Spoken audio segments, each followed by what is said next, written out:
구독, 좋아요, 알람 설정은 사랑입니다. 조금 역시나 그러면 경기도 충청도 쪽에 소형 평수에 가능하면 수익형 부동산 쪽으로 매매를 할 수밖에 없지 않을까 그런 생각이 듭니다. 추가적으로 말씀드리면 애들이 없으면 사실은 돈 쓸 일이 없잖아요. 그러다 보니까 지금 실질적으로 제가 생각하는 게 이 직장이 만약에 맞벌이를 해서 둘이 다니면 애도 없고 부동산도 없어. 그럼 실질적으로 그냥 소비가 늘어나거든 사실은. 히든하우스를 소개합니다. 결혼식, 웨딩, 파티, 생일, 촬영, 행사, 소품 전문 스토어 히든하우스에 많은 관심 바랍니다. 댓글창에 링크 걸어 놓을게요. 구독자 여러분, 연휴 잘 쉬셨는지요? 연휴 오늘 마지막 날입니다. 예. 내일 또 회사 가야 되네요, 저는. 저 회사원인데 열심히 살아야죠. 내일도 파이팅입니다. 그래서 오늘 맥주 한잔 마시면서 천천히 오늘 궁금하게 통계청 한번 가봤는데 통계청 자료 잠깐 보면서 맥주 한잔 마실 수 있도록 하겠습니다.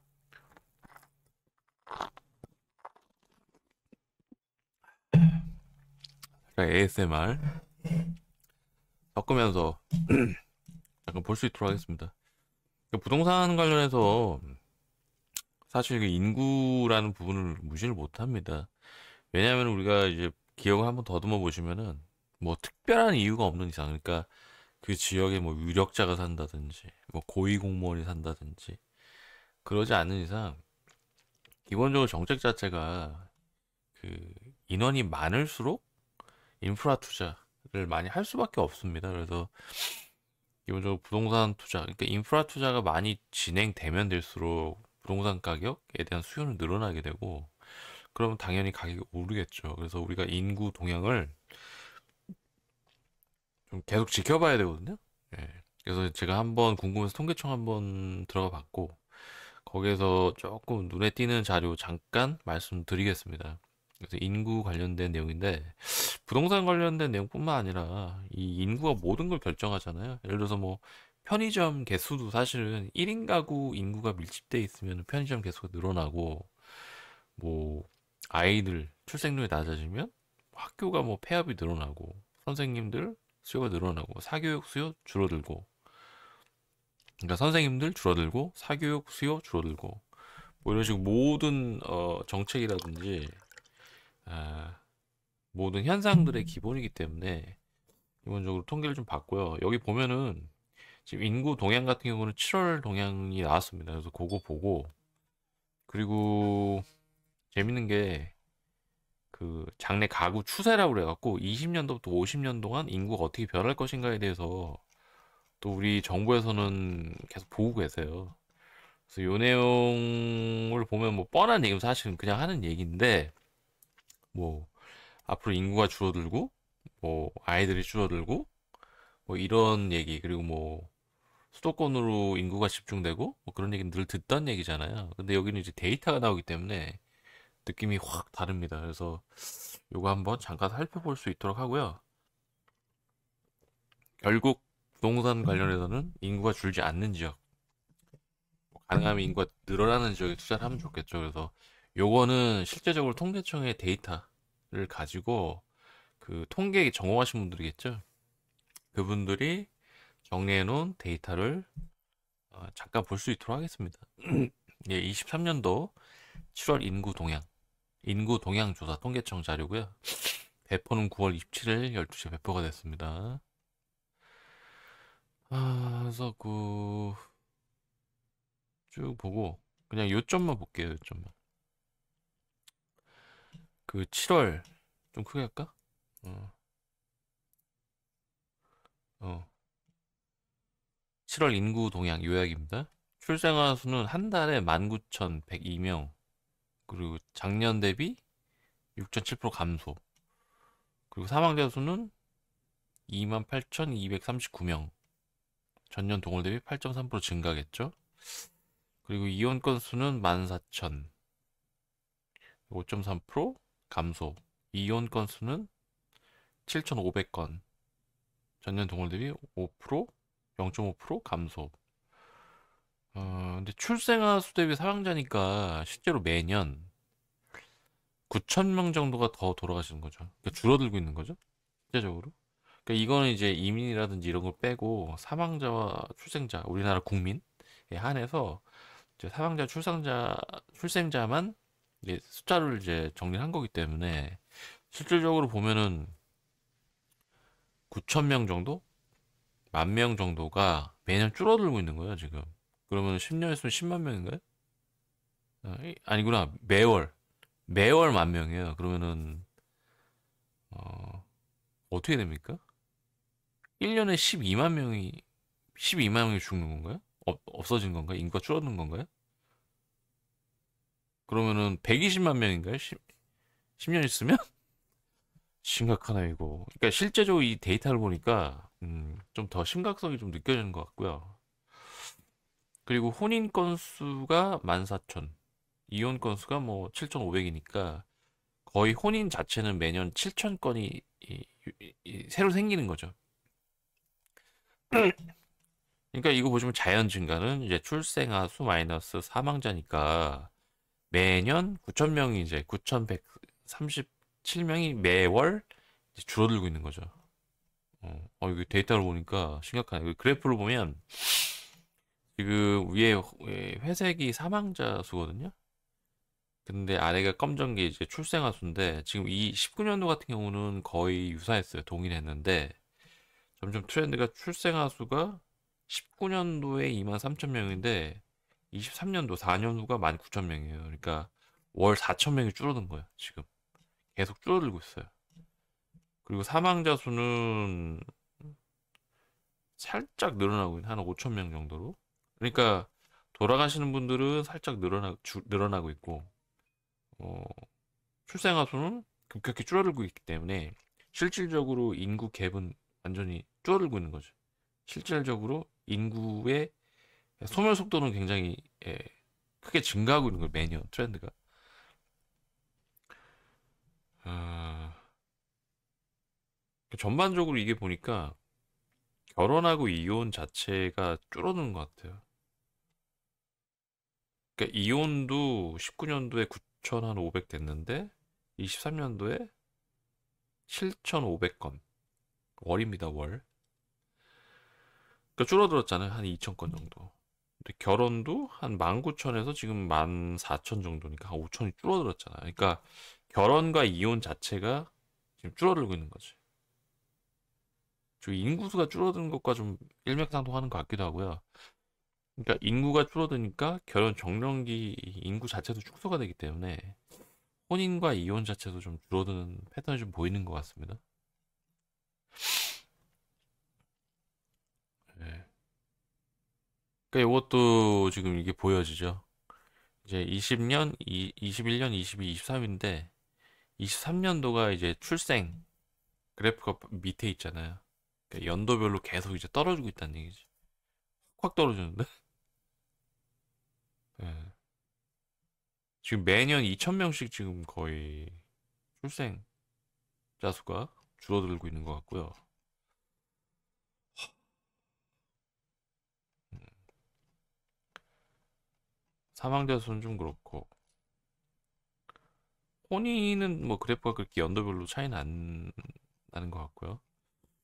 인구 자체가 좀 줄어들고 있고 중요한 게 결혼하고 이혼하는 사람 좀 줄어든 것 같습니다.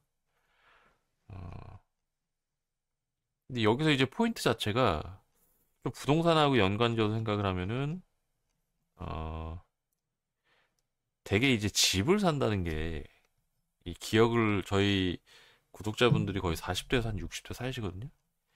기억을 더듬어 보시면은 주로 이제 결혼을 할 때 집을 많이 사거든요. 전세로도 많이 들어. 그러니까 주택에 대한 수요가 생겨. 그리고 아기가 나오면 넓은 데로 또 이사 가요. 예. 그러니까 이 가족의 숫자가 늘어나면서 뭐 주택 매매라든지 어떤 이사 큰 평수로 이사 수요가 생기는데 기본적으로 결혼을 안 하고 아기를 안 낳는다는 거는 사실 부동산 수요 자체가 그렇게 크진 않다는 얘기거든요. 네. 그러니까 한 명만 있으면 사실은 굳이 살 필요는 없거든. 그냥 뭐 월세 30만 50만 원짜리 살아도 되고 하기 때문에 지금 인구 증가 자체가 줄어든다는 것 자체는 부동산 자체에 대한 매매 수요 또는 전세 수요가 늘어나기는 어렵다고 보여지지 않을까 생각이 드네요. 네. 좀 어둡네요. 어두워. 네, 그게 있고 그 다음에 요거는 이제 앞으로 50년까지 우리 가구수, 그러니까 가구수입니다. 가구수. 그러니까 호주가 이제 등록을 할 거 아니에요. 호주 데이터를 가지고 가구 수가 어떻게 될지를 통계청에서 좀 정리한 거고, 목적이 정부, 지자체, 기업 등의 중장기 정책 수립, 수요 예측의 기초 자료, 주택, 교통, 전력 등 수요 예측 및 정책 수립을 위한 기초 자료입니다. 그리고 고령자 여성 등의 정부의 가정복지 정책 수립을 위한 기초 자료. 그러니까 주택, 교통, 전력에 대한 수요 예측하고 정부 정책 자료예요. 그러니까 이런 예측을 가지고 인프라를 만들고 주택 정책을 수립하고 한다는 거거든요. 그러니까 어떻게 보면 이 자료가 굉장히 중요한 역할을 하는 것 같고요. 그럼 여기 지역별로 어떻게 되는지 볼 거고, 여기에는 지금 가구 형태별 부부, 부부 플러스 자녀, 뭐 1인 가구, 또 1인 가구, 2인 가구, 뭐 이런 식으로 좀 나눠놨고요. 음, 가구라는 용어는 1인 또는 2인 이상이 모여서 취사, 취침, 생계를 같이 하는 생활 단위. 이고 가구주는 주민등록 기준 세대주와 관계없이 실질적으로 가구를 대표하고 생계를 책임지고 있는 사람을 의미하며 혈연 관계, 그러니까 없는 사람 2명 이상이 함께 사는 경우 그중 한 사람이 가구주가 된다. 그러니까 한 가구가 1로 이제 계산이 되겠죠. 음.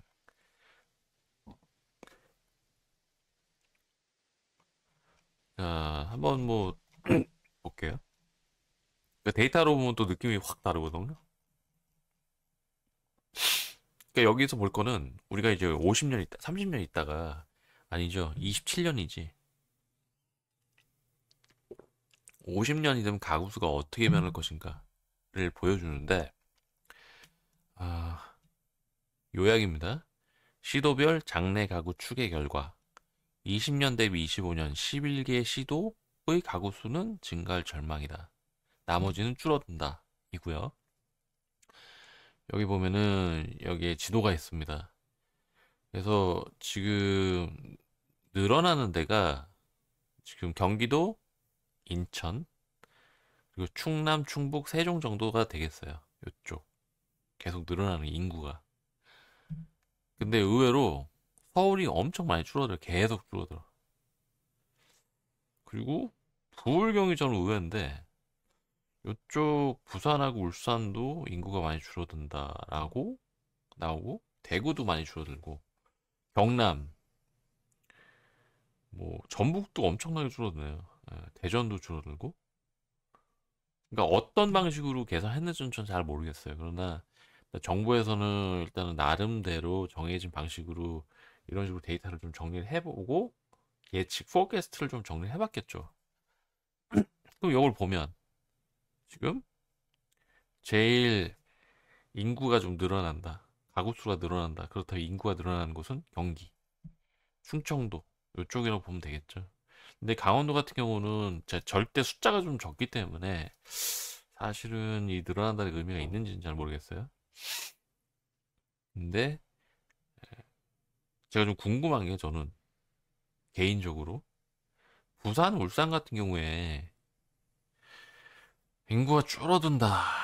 그럼 이쪽의 산업이 불경 쪽 산업이 우리나라 기간 산업이 많잖아요. 뭐 화학 산업이나 뭐 자동차도 있고 조선 사업도 있고. 그런데 이쪽이 산업이 다 죽는다는 얘기인가? 그런 전제로 지금 예측을 하고 있나 정부에서는? 라고 의문이 있을 수는 있고 서울은 아마도 가격이 너무 비싸갖고 다 바깥으로 나올 수 있을 거라는 생각이 들어요. 근데 이제 우리가 이 데이터를 보면서 알 수 있는 거는 역시나 인구가 올라가는 거는 역시 경기도 쪽이다. 인천. 이쪽이 제일 유망하지 않나. 뭐 그런 생각 할 수밖에 없지 않습니까? 이 데이터를 보면서. 그래서 요걸 참조하시면 좋을 것 같고요. 한번 쭉 읽어볼게요. 어, 25년도 평균 가구 원수는 15개 도시 2명 미만이래.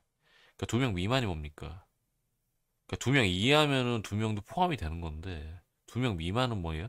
그러니까 1인 혼자 사는 사람이 굉장히 비율이 크다는 얘기잖아요. 어차피 이건 평균이니까. 연도별로 지금 보면 예를 들어서 경기도 한번 볼게요. 경기도 2000년에는 3.26명인데 20년? 그러니까 현재죠 지금 23년인데 20년에 2.5명이에요. 그러니까 둘이 사는 가구랑 둘 플러스 1 가구가 이제 합쳐졌으니까 2.5가 되겠죠.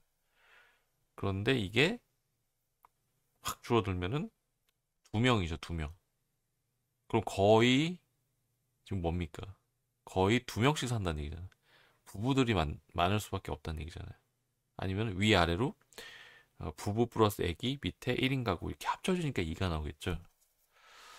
그 웃긴 게 이제 밑에 이게 보면은 경북, 경남, 뭐 전남, 전북 보면은 1.7 이렇게 되잖아요. 그러면은 2명 부부 있고 1인 가구가 많다는 얘기잖아요. 거의. 그러니까 부부 플러스 아기가 별로 없을 수밖에 없다는 얘기잖아요. 이쪽. 1.8 막 1.77이니까. 그러니까 이걸 보면서 확실히 인구가 지금 뭐랄까 아까 그 인구 통계를 보면서 인구가 계속 줄어드는 추세이면서 그 가구 형태 자체가 인원수 자체가 줄어들고 있다. 그러니까 20년도에는 3.26 이렇게 3 이상이 나오니까 조금 그래도 부부, 애기 뭐 이런 형태가 좀 많았다 그러면은 점진적으로 떨어져가지고 확실히 1인 가구가 줄어들고 있다. 늘어나고 있다. 급격하게. 라고 예측을 할 수밖에 없잖아요. 그리고 2050년 가구 유형 모든 시도에서 1인 가구 비중이 가장 높아진다. 그리고 이거를 또 이렇게까지 나눠주셨어요. 그래서 부부 가구일 경우에 연도별로 있거든요. 가장 진한 건 2020년, 점선은 25년이니까 점점 부부 가구는 늘어나. 확실히. 그러니까 부부끼리 사는 가구는 늘어나는데 부모 플러스 자녀는 지금이 까만색이거든요. 이게 줄어들어. 그럼 뭡니까? 지금 딩크족이 늘어나고 있다는 얘기죠. 그러니까 말 그대로 아기를 안 낳는 부부들이 늘어나고 있다. 아기를 안 낳는다는 얘기예요. 지금. 그리고 1인 가구들도 계속 늘어나고 있고. 그러면 결국 요는 지금 애들이 줄어들고 있다는 데에 떠올 수밖에 없죠. 그러니까 아기를 안 낳아. 결국 아기를 안 낳는단 말이죠. 어. 그래서 여기 보면은 부부 가구는 그나마 늘어나는데 아기는 좀 줄어든다. 여기까지 있는데. 그러니까 이런 아까 그 인구 트렌드라든지 요 지역별 트렌드를 봤을 때 제가 떠오르는 게 그러면 앞으로 경기도, 충청도에는 그나마 인구가 유지가 되지만 유지 이상은 되지만 아기는 별로 안 낳는다. 그리고 1인 가구가 늘어난다. 그럼 어떻게 되죠? 유지가 되는데 아까 말씀드렸잖아요. 결혼을 할 때랑 이 가족의 숫자가 늘어날 때, 애가 늘어날 때 뭐 주택 매매라든지 이사 수요가 발생하는데 그러면 부부만 있다 그러면은 특별히 큰 평수는 필요 없잖아요. 아니면 혼자 살거나 부부만 있다 그러면 큰 평수는 필요가 없겠죠. 그러니까 이사는 별로 안 가. 그 소형 평수만 수요가 있겠죠. 소형 평수. 그럼 큰 평수는 앞으로 더더욱 수요가 없겠지. 예. 그렇게밖에 우리가 생각을 할 수밖에 없잖아요. 그럼 부동산 쪽으로 봤을 때는 앞으로는 1인용 1인용 뭐 가구를 소형 아파트. 그리고 제가 들었습니다. 통계적으로 여기 나와 있진 않지만은 1인 가구는 빈곤 가구일 가능성이 높다고 하죠. 네. 그럼 이제 1인 가구일 경우에는 아파트보다는 이제 빌라 이하 쪽, 빌라나 오피스텔, 원룸 쪽으로 갈 수가 있기 때문에 실질적으로 아파트에 대한 수요? 그러니까 돈이 없으니까 아파트 값이 계속 올라도 따라갈 수가 없는 거죠. 1인 가구 늘어나니까 소득이 높아지질 않으니까. 그러면 결국 1인 가구가 늘어나고 애가 안 생기고 부부만 있으면 젊은 부부만 있다 그러면은 지속적으로 부동산 수요가 그렇게 크진 않을 거라는 거죠. 지속적으로. 그래서 앞으로는 뭔가 이제 부동산 투자를 해. 장기적으로 봤을 때 얘기입니다. 제 얘기는. 단기적으로는 모르겠어요. 어, 장기적으로 봤을 때는 뭐 경기도, 뭐 충청도 쪽에만 매매를 해야 되고, 제가 뭐 저는 데이터만 보고 얘기하는 겁니다. 경기도랑 충청도 쪽만 매매를 하면서 가능하면 소형평수 쪽으로 부동산을 매매를 할 수밖에 없지 않을까? 뭐 그런 생각이 좀 들고요. 1인 가구에 충분한 소득이 많은 소득이 있지 않은 사람들이라고 하면 이제 월세를 많이 예, 내겠죠. 그러면은 그런 사람들에 대한 소형 평수에 대한 월세 수요가 좀 늘어나지 않을까 뭐 그런 생각이 듭니다. 그래서 소형 평수의 어떤 수익형 부동산 쪽으로 생각을 해야 되지 않을까? 뭐 그런 생각을 하게 됩니다. 이건 뭐 제가 이 데이터만 보고 얘기하는 거기 때문에 뭐 제가 뭐 아무런 사심이 없는 거고요. 그리고 제가 좀 일본 쪽에 관심이 많은데 일본 부동산 같은 경우는 이미 옛날에 망했죠. 거의. 그래서 지금 일본 사람들은 부동산 투자에 대한 투자 생각조차 안 합니다. 왜냐면은 하도 90년대에 크게 당해가지고 부동산 투자에 대한 투자 자체를 안 합니다. 생각을 안 하는데 그럼 이제 일본 부동산이 이제 어떻게 운영이 되느냐? 이제 도쿄나 오사카 중심가 같은 경우는 가격이 사실 유지가 되고 있어요. 일부 동네는 상승도 하긴 하는데 전체적으로 인구가 줄어들고 고령화가 되다 보니까 지금 가격이 거래가 거의 안 돼요. 전반적으로. 그래서 부동산 자체를 매매한다는 것 자체가 거의 불가능하고 일본은 그러니까 대도시 말고 다른 지역들은 거의 뭐 부동산 투자라는 게 싸게 사서 비싸게 파는데 지금 싸게 사면 더 싸게 팔 수밖에 없는 상황이기 때문에 거의 부동산 어떤 거래는 또 투자로서 의미가 없고요. 그러다 보니까 일단은 지금 1인 가구가 거기도 많습니다. 왜냐면은 생활 수준 자체가 가처분 수준이 너무 낮기 때문에 그쪽도 1인 가구가 많고 그러다 보니까 이제 1인 방 주로 월세 수익형 부동산 쪽으로 부동산으로 사는 경우가 많기 때문에 그 일본 같은 경우는 뭐 자기 집을 사지 않죠 웬만하면 왜냐면 사면 떨어지니까 가능하면 월세로 많이 살고요. 어, 그리고 일부 대도시 중심가 빼고는 거의 매매를 안 한다고 보시면 될 것 같아요. 네, 네. 그래서 우리나라 좀 그렇게 되지 않을까? 뭐 그런 생각이 들고요. 역시나 그러면 경기도, 충청도 쪽에 소형 평수에 가능하면 수익형 부동산 쪽으로 뭐 매매를 할 수밖에 없지 않을까? 그런 생각이 듭니다. 추가적으로 말씀드리면 애들이 없으면 사실은 그렇게 돈 쓸 일이 없잖아요. 예. 그러다 보니까 지금 실질적으로 제가 생각하는 게 이 직장이 만약에 맞벌이를 해서 둘이 다니면 애도 없고 부동산도 없어. 그럼 실질적으로 그냥 소비가 늘어나거든 사실은. 그래서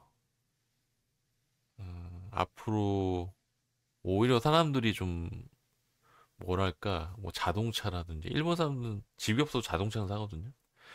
한다든지 뭐 뭔가 자기자신하게 투자하는 게 좀 많아서 소비가 좀 늘어나지 않을까? 뭐 그런 생각도 좀 해봅니다. 네, 그래서 요거 잠깐 뭐 궁금해서 한번 통계청 보도자를 봤는데 데이터 자체를 보니까 좀 확실하게 좀 실감이 좀 나는 것 같고요. 이씨 어떻게 해야 되냐. 뭐 그런 생각도 좀 들고, 확실히 이민을 받아야 되나? 그러니까 이민을 받는다는 것 자체는 좀 여러 가지 뭐 문화적인 컬처 쇼크라든지 이런 게 있지만, 돈적인 부분에서 확실히 이민이 필요하거든, 사실은. 왜냐면 세금도 내야 되고, 이런 사람 들어오면서 어떤 매매 수요, 어떤 욕구가 있을 거 아니에요. 부동산을 사고 싶다는 욕구라든지. 그럼 매매가 돌아가고, 부동산 시장 돌아가고, 사고 팔고, 경제가 좀 돌아가고, 확실히 인구가 좀 많아야 되거든요. 뭐 이민 문제도 여기에 좀 엮여 있는 것 같고 하기 때문에, 관련돼서 한번 제가 안산 그 외국인 마을도 한번 가볼까 생각 중입니다. 예. 오늘 정보가 도움이 되셨으면 좋겠습니다.